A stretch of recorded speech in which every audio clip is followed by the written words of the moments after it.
Smart বাংলাদেশের দীর্ঘমেয়াদী পরিকল্পনা 2041-এর স্মার্ট 4টি উপাদান মোট: স্মার্ট নাগরিক, স্মার্ট সমাজ, স্মার্ট অর্থনীতি, স্মার্ট সরকার। আর ছোট ছোটগুলো আছে স্মার্ট স্বাস্থ্য, স্মার্ট কৃষি, স্মার্ট শিক্ষা, স্মার্ট যোগাযোগ, স্মার্ট প্রযুক্তি। এগুলা মূল লক্ষ্যের পাশাপাশি লক্ষ্য।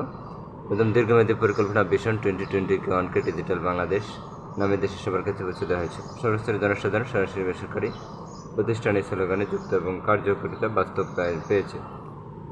দ্বিতীয় প্রেক্ষিত পরিকল্পনা স্মার্ট বাংলাদেশে বেঞ্চমার্ক উচ্চায়ের দেশ। দেশের মানুষের মাথাপিছু আয় অন্তত $12,500 হবে। 2 নম্বর, শূন্য দরিদ্রের দেশ হবে। দারিদ্র্যের হার 3% কম এবং চরম দারিদ্র্য হবে শূন্য। সামষ্টিক স্থিতি, অর্থনীতিতে স্থিতি ও আস্থা থাকবে। মানব উন্নয়ন, স্মার্ট বাংলাদেশে 100% মানুষ মাধ্যমিক শিক্ষা স্তরে পৌঁছবে এবং 100% মানুষ স্বাস্থ্যসেবা নিশ্চিত হবে। নগরায়ন, পরিবেশ সচেতন নগরায়ন। দেশে 80% মানুষ শহরবাসী হবে। সবার দ্বারপ্রান্তে সেবার অঙ্গীকার পৌঁছে যাবে। সামষ্টিক অর্থনীতি ক্ষেত্রে অর্থনীতি স্থিতি অবস্থা থাকবে। মুদ্রাস্ফীতি 4 থেকে 5%-এর মধ্যে থাকবে। এসব অর্থনীতি নির্দেশনার লক্ষ্যে সংস্থগুলো সমৃদ্ধ নির্মাণে এসব মানুষ এই 4টি বৃত্তি নির্ধারণ করছে। স্মার্ট নাগরিক, আমি এই সমাধান। এদেশের প্রতিটি মানুষ এদেশের নির্মাণের দায়িত্ব নিজে কাজে তুলে নেবে। নাগরিক সমস্যার সমাধান রাষ্ট্র অথবা সরকার পর্যায়ে কখনো থেকে নাগরিক পর্যায় থেকে উদ্যোক্তা আবিষ্কারকরা এগিয়ে আসবে। স্মার্ট সরকার, সরকারি সমাধান। সরকারি দপ্তরে প্রথাগত বাধা কাজের সংস্কৃতি ভেঙে সরকারি উদ্যোক্তা তথা গভর্নররা এগিয়ে আসবে। দেশে বোর্ড নির্মাণে নতুন সব প্রযুক্তি ও কৌশল ব্যবহার নেবে। স্মার্ট সমাজ, আমার গ্রাম আমার শহর।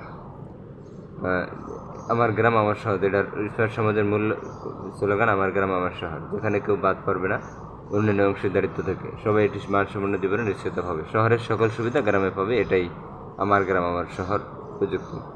ক্যাশলেস বাংলাদেশ, সমস্ত দেশের সর্বত্র উন্নয়ন পৌঁছে যাবে। প্রান্তিক জনগোষ্ঠী বলতে কিছু থাকবে না। স্মার্ট বাংলাদেশ সকল সুবিধা দেশের সর্বত্র একই মাত্রায় প্রাপ্য হবে এবং এই সুবিধাগুলো ব্যবহার করে একটি অর্থনীতি গড়ে উঠবে। এই 4টি কাজকে বাস্তবায়ন করতে 4টি কর্মক্ষেত্র নির্ধারণ করা হয়েছে। ঐক্য, সকলের ভিন্ন ভিন্ন লক্ষ্যকে একই দ্বারায় প্রভাবিত করতে যেন একই সকলের চেষ্টা মিলিত হতে পারে। প্রতিটি মানুষ ও প্রতিষ্ঠানকে দক্ষতার উন্নয়নের সচেষ্ট করতে যেন ভবিষ্যতে সবাই এক হয়ে কাজ করতে পারে। 4 লক্ষ্যমাত্রা নির্ধারণ করে বসে থাকা নয় বরং মূল্যায়নযোগ্য মাত্রায় প্রয়োগ নিশ্চিত করা। 3 নম্বরে সকলের প্রচেষ্টা একই হাতে পরিচালনার জন্য দূরদর্শী সমন্বয় সাধন করা।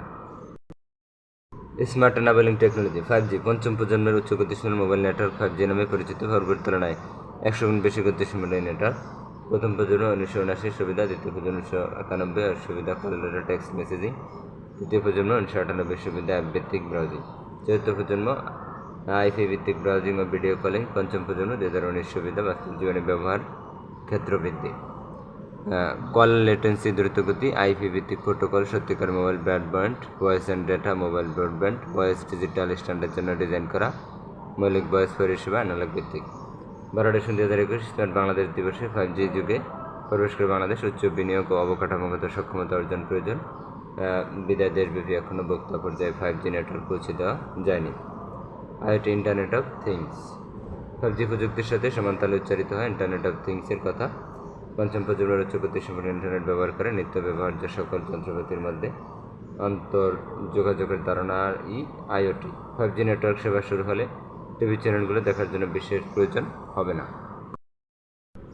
IoT, internet of thinkings, internet of things 5G প্রযুক্তির সাথে সমানতালে উচ্চারিত হয় ইন্টারনেট অফ থিংসের কথা। পঞ্চম প্রজন্মের উচ্চ গতিসম্পন্ন ইন্টারনেট ব্যবহার করে নিত্য ব্যবহার্য সকল যন্ত্রপাতির মধ্যে যোগাযোগের ধারণাই হলো IoT। Home smart city, self driving car, health monitoring device আর অগমেন্ট রিয়েলিটিগত ডিভাইসগুলো চোখের পলক করার পূর্বেই কাজ সম্পন্ন হয়ে যাবে। ইন্টারনেট অফ থিংস হবে এটির নতুন জীবনধারার নাম। রোবোটিক্স অটোমেশন, রোবোটিক্স শব্দটি উৎপত্তি হয়েছে স্নাবিক শব্দ রোবোটা থেকে, যার ইংরেজি হলো আবেদনিক অর্থ শ্রমিক দাস বা কর্মী। রোবট দ্রুত ক্লান্তিহীন নিখুঁত কর্মক্ষম একটি যন্ত্র। কম্পিউটার নিয়ন্ত্রিত মেশিন মানুষের মতো কাজ করতে পারে তাকে বলা হয় রোবট। রোবোটিক্স হলো প্রযুক্তির শাখা যে রোবট সময়ের ডিজাইন, নির্মাণ, কার্যক্রম, প্রয়োগ নিয়ে কাজ করে। ব্লকচেইন, ব্লকচেইন এমন একটি সিস্টেম যেখানে কোনো তথ্য রাখলে বা টাকা পয়সা লেনদেন করলে সেই তথ্য পরিবর্তন এডিট করা যায় না, মুছে ফেলা যায় না। এই সিস্টেমের ডেটা বা তথ্যের ব্লকগুলো একটি অন্যটির সাথে চেইন বা শিকল দিয়ে যুক্ত থাকে, এর জন্য একে ব্লকচেইন বলা হয়। এই সমস্ত ডেটা ব্লককে ক্রিপ্টোগ্রাফি প্রযুক্তি ব্যবহার করে ডেটা এনকোড করা হয়। P2P ভিত্তিক একটি নেটওয়ার্ক ব্যবস্থা, এক্ষেত্রে লেনদেনের সময় সংযুক্তি প্রতিটি অ্যাকাউন্ট স্বয়ংক্রিয়ভাবে আপডেট হয়, একে বলা হয় ডিস্ট্রিবিউটেড ওপেন লিডার বা ডিসেন্ট্রালাইজড নামে পরিচিত। একটি ব্লকের ডেটা পরিবর্তন করা হলে তা অন্য সব ব্লকের সাথে মিলিয়ে ভেরিফাই করা হয়। তো একই সিস্টেম ক্র্যাক বা হ্যাক করা প্রায় অসম্ভব। ক্রিপ্টোগ্রাফি টেকনোলজি ব্যবহার করে ব্লকচেন নিয়ে সর্বপ্রথম কাজ করেন 1911 সালের দিকে। এর প্রকৃত ব্যবহারকে কাজে লাগান সাতোশি নাকামতো নামে একজন অজ্ঞাত ব্যক্তি। সম্পূর্ণ ব্লকচেনের প্রত্যেকটি সিঙ্গেল ব্লকে মূলত তিনটি জিনিস থাকে: চেনের আগের ব্লকের hash, time stamp, transaction data. Satoshi নাকামতো একজন ব্যক্তি। ব্লকচেনের কৃত্রিম বুদ্ধিমত্তা মানুষ যেভাবে চিন্তা ভাবনা করে কৃত্রিম উপায়ে কম্পিউটার সেভাবে চিন্তা ভাবনা করার সক্ষমতা রূপদান করাকে কৃত্রিম বুদ্ধিমত্তা বলা হয়। ব্রিটিশ বিজ্ঞানী ও গণিতবিদ অ্যালান টুরিং আবিষ্কৃত টুরিং টেস্ট কৃত্রিম বুদ্ধিমত্তার ধারণার ভিত্তি স্থাপন করে। সম্প্রতি generative pre trend transformer GPT প্রযুক্তি ব্যবহার করে কৃত্রিম বুদ্ধিমত্তার জগতে নতুন দিগন্ত উন্মোচিত করেছে। বিশ্বনন্দিত প্ল্যাটফর্ম চ্যাট জিপিটি এই মডেল ব্যবহার করে বানানো ট্রেনিং ডেটার উপর নির্ভর করে একগুচ্ছ অবিন্যস্ত তথ্যকে সাজিয়ে উপস্থাপন করা এই প্রযুক্তির মূল আবিষ্কার। টেলিযোগাযোগের ডেটা গভর্নেন্স নজরদারি, আধুনিক কৃষি, ফিউচার স্কুল, শিক্ষা খাত, অর্থনীতি উৎপাদন, শিল্প খাত, নিরাপত্তা খাত ইত্যাদি কৃত্রিম বুদ্ধিমত্তার ব্যবহার করে স্মার্ট বাংলাদেশ বিনির্মাণে এগিয়ে যাবে।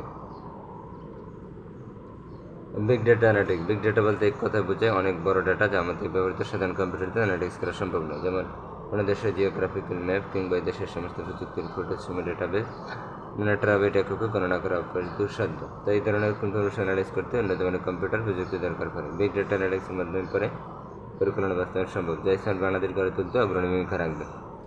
জিন প্রযুক্তি। বায়োটেকনোলজির মধ্যে কোনো জীবের জিনোমকে নিজের সুবিধা অনুযায়ী সাজিয়ে নেওয়াকে জেনেটিক্স ইঞ্জিনিয়ারিং বলে। জিনোম হলো কোনো জীবের বংশগত বৈশিষ্ট্যের তথ্য। জেনেটিক ইঞ্জিনিয়ারিংয়ে ব্যবহৃত বায়োইনফরমেটিক্স তৈরিতে তথ্য ও যোগাযোগ প্রযুক্তি ব্যবহৃত হয়। এছাড়া বিভিন্ন প্রাণীর জিনের তথ্য এবং সংক্রান্ত বিভিন্ন গবেষণার ফলাফল সংরক্ষণ করার জন্য ডেটাবেস ব্যবহৃত হয়। ন্যানো শব্দের আবিধানিক অর্থ বামন, কিন্তু ব্যবহারিক দিক থেকে ন্যানো বলতে অতি ক্ষুদ্র কোনো কিছুকে বোঝায়।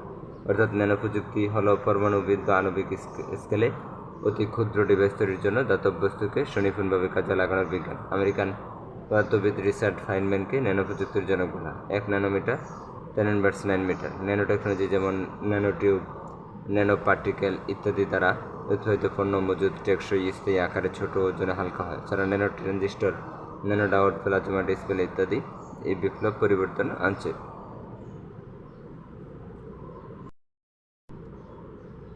Green economy. সবুজ অর্থনীতি সবুজ পরিবেশের প্রতি নির্দেশ করে। অর্থাৎ সবুজ অর্থনীতি বলতে পরিবেশ বান্ধব অর্থনীতিকে বোঝায়। এটি পরিবেশ অর্থনীতির সাথে যোগসূত্র স্থাপন করে। সবুজ জ্বালানি, সবুজ কর্মসংস্থান, সবুজ বিনিয়োগ, সবুজ বর্জ্য ব্যবস্থাপনা, সবুজ পরিবহন, সবুজ কৃষি, জমির উর্বরতা ধরে রাখা এবং সাথে সাথে উর্বরতা বৃদ্ধি ও জৈব প্রযুক্তির ব্যবহার, কৃত্রিম সারের ব্যবহার, নিরাপদ পানি ব্যবস্থাপনা।